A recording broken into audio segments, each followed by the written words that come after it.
It's for both Don and I speak for Don, it's a genuine pleasure to be the sole remaining barriers to you in front of an afternoon of fun. So, we'll do our very best to not to constitute as deadly a roadblock as possible. Yeah, so you increase your enjoyment.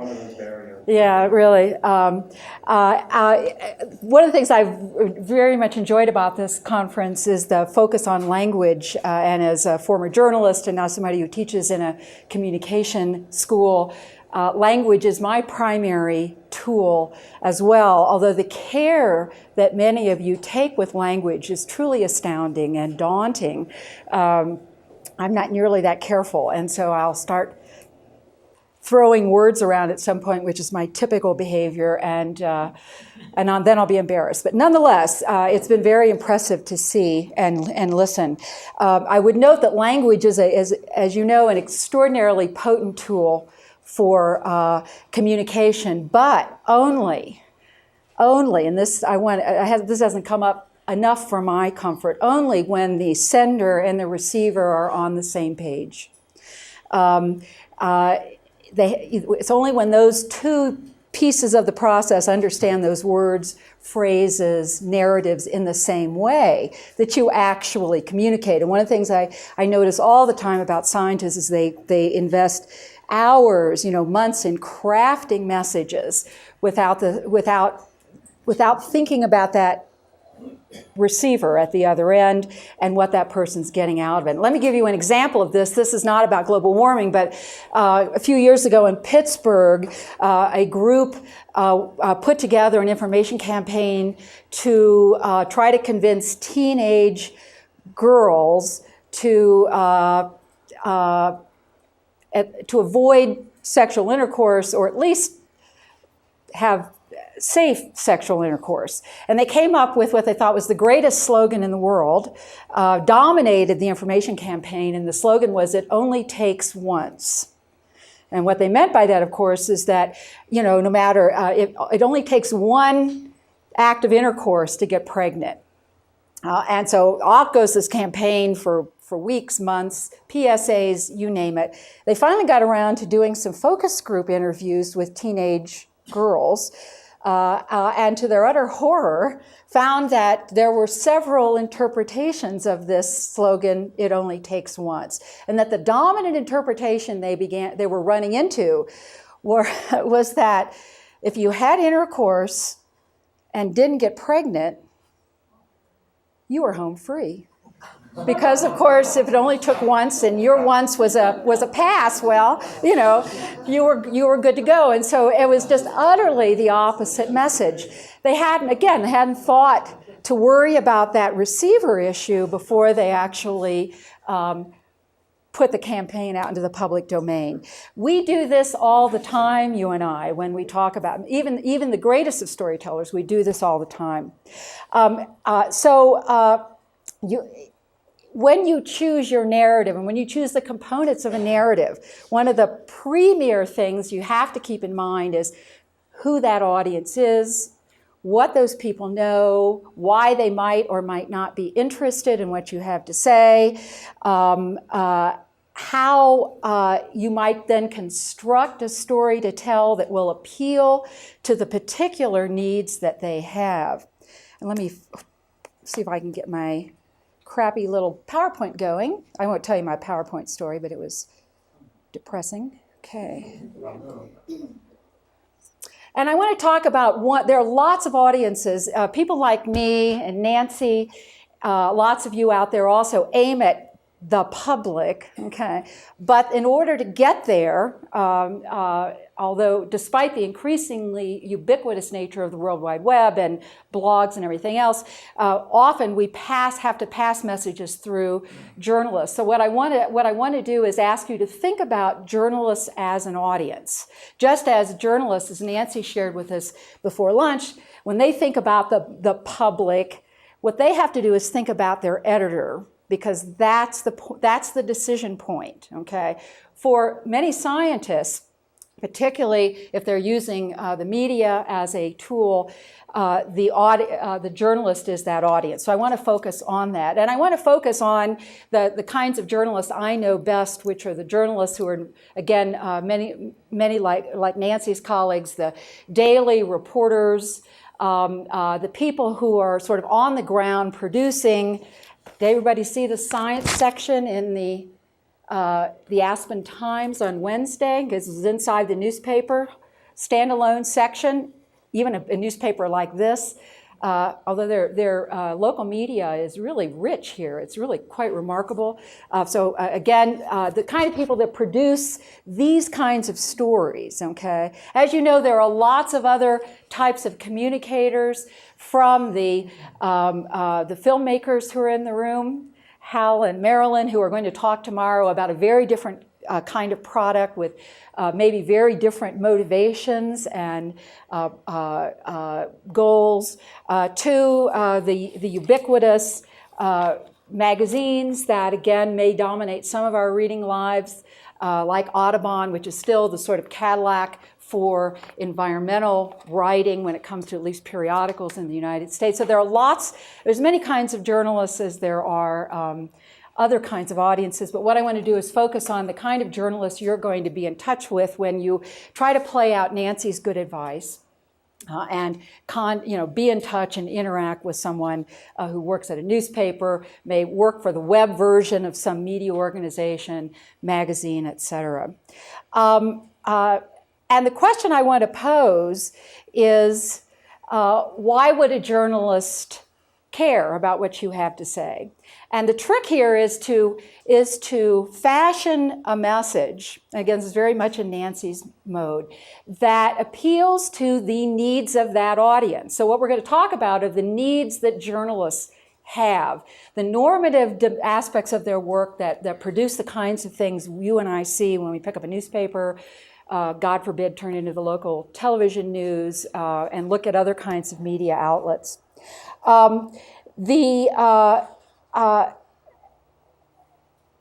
The typical story that a journalist will write is indifferent to the big picture issues that we're talking about at this meeting. Okay, we can talk a blue streak about these things and wax eloquent about the need to develop passion, the need to build a sort of a global understanding of the earth. And again, that will just wash right over the typical journalist, because what a journalist's role is in our culture is to serve as a signaling device. And they actually do a fabulous job of this, to signal to you and me when something in our world has suddenly erupted on the landscape, something we may not know about, okay? Or even more frequently, when something starts going wrong. And in fact, that's exactly how you and I use the mass media. We do it constantly without even being aware of it. We take a look at the front page of a newspaper, and the question we have is, what has happened since I last saw a copy of this newspaper? Is there something here that requires my time and attention? So what journalists are important signaling devices. And what they're looking for is content that allows them to, in fact, engage in that signaling practice. Here are some of the characteristics that allow them to do that. What they are episodic communicators, not thematic communicators. Okay, and by that I mean, again, they may very well be interested in big picture issues, but they have to have a hook, an angle that they can use to move into that content area. You're being concerned about water pollution is not going to do it, okay? Instead, what you need is a specific story to tell, a specific episodic story to tell that will help them move into that area. And let me give you an example of that. And this is a something that I thank my partner Steve for, because Steve works at our university arboretum. And a couple years, I'm trying to think back now, Steve, 2 or 3 years ago when we were, a developer proposed putting a neighborhood into a piece of land, abutting the Arboretum. The Arboretum is surrounded by privately owned land already. Here was this one piece that had not been captured for municipal use, and the developer wants to build a neighborhood. Okay, this started a huge issue. Reporters, covering that specific issue. Okay, but I remember talking to a couple of the local reporters, and because in talking to Steve, it turns out, of course, the bigger issue is that the development around this really wonderful arboretum, the development that's occurred in the past 80 to 100 years, has produced patterns of water movement that are far more serious than anything this neighborhood will produce. Okay, the damage has been done, and the damage has been done by the city, okay, and by a whole set of decisions made by the city over time to allow different building and urbanization to move in and to change the way water moves across that landscape. So the real story here is not this episodic story about the developer. The real story is this century-old story of urbanization that has, fundamentally changed the way water and resources move through that environment. When you suggested, I remember talking to a couple of journalists. I thought, wow, let's do that story. Totally uninterested. Okay, that isn't a story to them. Instead, the specific developer wants to build on land adjacent to the Arboretum. That was the story. Okay, and so again, what you have to do when you're packaging information for this audience is think episodically rather than thematically. Okay. Another thing that Nancy brought up is you have to, again, you can't, going to a journalist with a 10-part series is probably not going to be successful, okay? Or going to your local newspaper reporter and saying, boy, do I have a New Yorker idea for you, isn't going to work. Instead, you have to develop, again, what journalists do is in that episodic fashion, is they chunk the world up into fairly small bits and pieces. And so you're stuck whether you like it or not, again, thinking of your story as chunked into smaller bits and pieces as well. And the more you can do that chunking as an information provider, the better. In other words, the more you can present that information in ways that make it possible to wrap that up in 1,000 words maybe, the better. Okay. Another interesting audience issue for journalists is that, again, what they want to do is focus on individuals. And again, this is a point that Nancy makes. So sources for journalists are human beings, not towns, rarely organizations.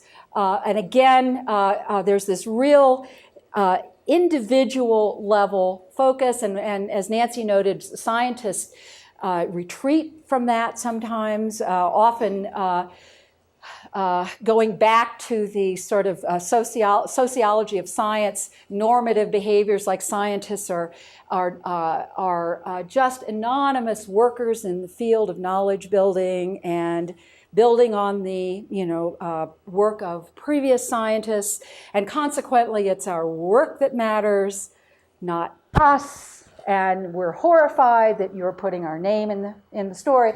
And again, all that may be true, but in fact what journalists want is to build stories around people. And again, they're looking for sources at that individual level. That also makes them, I think, susceptible to causal explanations that reside at an individual level. We human beings are susceptible to that anyway.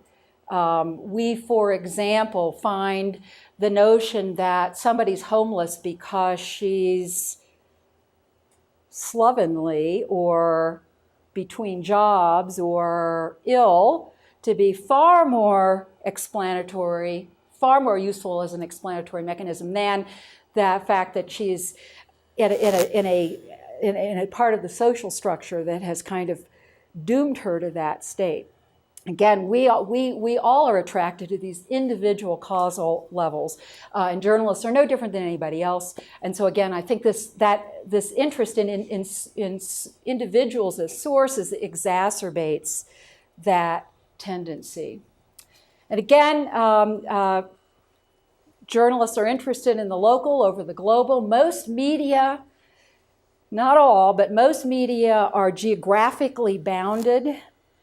And the journalist feels enormous constraints to operate within those geographical boundaries. Certainly not Audubon. I mean, there are lots of media that don't fit that pattern, but your local newspaper, your local TV station, local radio stations, to the extent that they actually do any news anymore, and that's a rare commodity, are thinking locally. And in fact, I always marveled. I go, as many of you do, to major international science meetings. I see a journalist there from my state of Wisconsin in a big science meeting, and I'd say, what are you going to write about? Thinking, this cornucopia of stuff in front of her. She could think of the stuff she could cover that she could never cover in her state. And her answer to me almost universally is, I'm writing about the Wisconsin scientists who are presenting at this meeting. Okay. And again, because she is charged in a normative sense with covering the local area. And so what really interests the editor, if you will, is not that there's all this richness out there, but that there are 3 Wisconsin scientists presenting at that meeting, and by God, we're going to write about them. Okay, so that local versus global is a very, very common tendency in our business.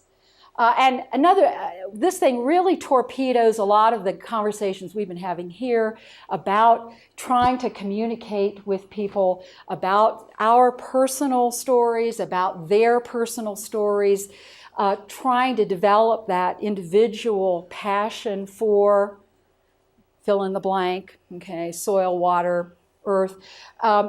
Journalism is a third-person business. If you take a look at most media, you will only occasionally find the first person or the second person. It's a very interesting strategy in journalism schools like the one I'm in. We actively teach these reporters to get out of first person. And actually there's a legitimacy to that argument. The reporters play a certain role as intermediaries between sources and reader, let's say in the newspaper sense. When they're playing that role, readers don't care what they think. They actually don't want to hear from them, and will accuse a journalist who takes a position in a story of bias. And so journalists are reinforced for maintaining that impersonal third-person style. And that, again, if you're trying to bring very personal stories to publics, this audience is probably not your best audience. Again, there are lots of different kinds of environmental media out there, and there are other places where that might work, but this might not be it. And finally, I want to talk about a couple of practices that have come up already, just to offer them in a slightly different, cast them in a slightly different way. What I call surrogates for validity. The argument here is that some of the behaviors you see among environmental journalists occur because these journalists cannot know what's true about the topic or issue you're dealing with. Okay. And there are a lot of reasons why they cannot know what's true. One is that, again, they're generalists, even if they're environmental reporters. They simply cannot know what's true across the bewildering array of topics that come their way. This, incidentally, is an argument that many scientists use for then saying, well, all journalists should be formally trained in science. It's not a persuasive argument to me because that gives you a nice PhD in soil science, And then the next thing you know, you're doing a solar energy story and you're out of your field. But it also, the few data bits we have that look at what predicts to good writing among environmental journalists shows that the primary predictor is the number of years you've been an environmental reporter. Your formal training recedes into the background, and basically the amount of time in the trenches is what predicts to the quality of your work. Again, journalists can't be experts, and in the sense of what audiences expect of them, audiences get pissed off when they behave like experts. We don't like it when a journalist takes a position on something. And we view them as, again, they're supposed to be giving us information. That's that show, don't tell. Was that Kathleen? Again, don't tell us this, we'll figure this out for ourselves.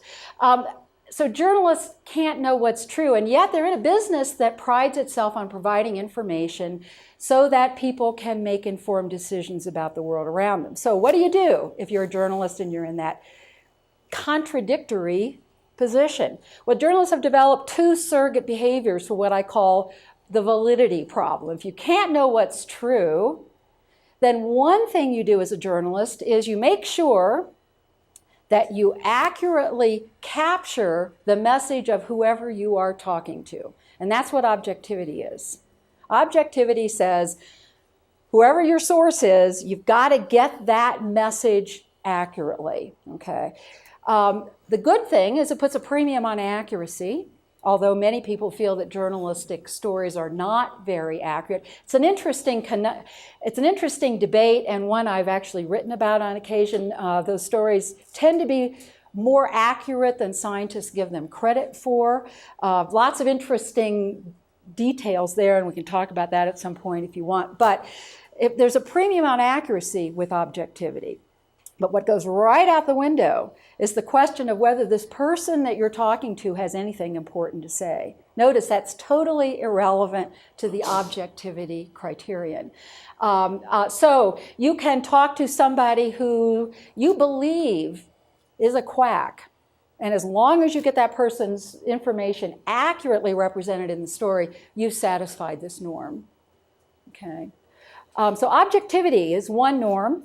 A second norm is that favorite balance. And what that says is if you can't know what's true, then get a variety of perspectives in the story. So you can't determine which of them is right, but you get a variety of perspectives in there. And implicit in this norm is that the truth is in there somewhere, okay?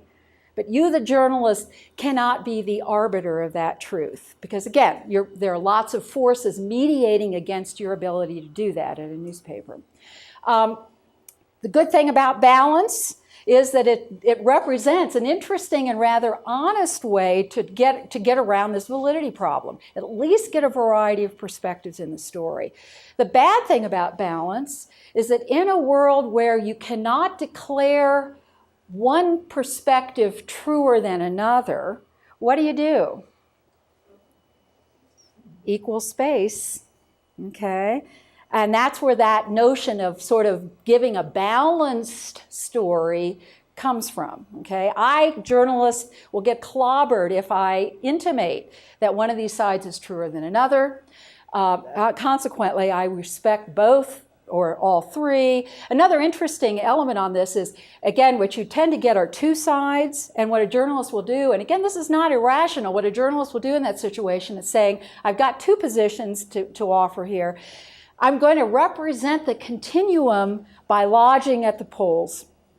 So rather than picking people who are in the middle of the curve, I'm going to go to the ends of the normal curve, so that what you know is that there is a distribution of opinion. Now, unfortunately, that's not what people get from those stories. And this is another problem. Journalists don't know their audiences all that well either at times. But again, that's the motive of the journalist. And again, the positive is that you do get different points of view.